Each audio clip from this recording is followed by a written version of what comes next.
તેઓ અરજી આપે છે, એના વિરુદ્ધ આપણે ફરિયાદ દાખલ કરી કાયદેસરની કાર્યવાહી કરીએ છીએ. અને વધારાનું એક પરિબળ એવું એડ કરવામાં આવ્યું છે કે કેન્દ્ર સરકાર શ્રી દ્વારા એક પીએમ સ્વનિધિ યોજના લાગુ કરવામાં આવી છે. તેમાં જે નાના મોટા ધંધાર્થીઓ છે તેમને રોજબરોજના આવક જાવકના ખર્ચા માટે ફાઇનાન્શિયલ મદદની જરૂર હોય છે. તો 10,000 થી લઈ અને 50,000 સુધીની અલગ અલગ યોજના અંતર્ગત એમને સહાય આપવામાં આવે છે લોન પેટે. એમની વિશેષ જાણકારી આપણી વચ્ચે ઉપસ્થિત શ્રી દરજી સાહેબ આપશે.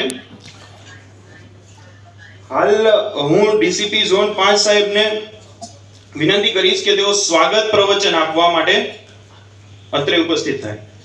એમને જોયું હશે ત્યારે આપણે લોકોને કીધું હતું કે ભાઈ તમે જેના બી જોડે વ્યાજે પૈસા લેતા હોય અને તમારા જોડે વ્યાજનું જો શોષણ થતું હોય તો તમે અમને ફરિયાદ આપો, અમે ફરિયાદ લેવા તમારા સામે આવ્યા છીએ.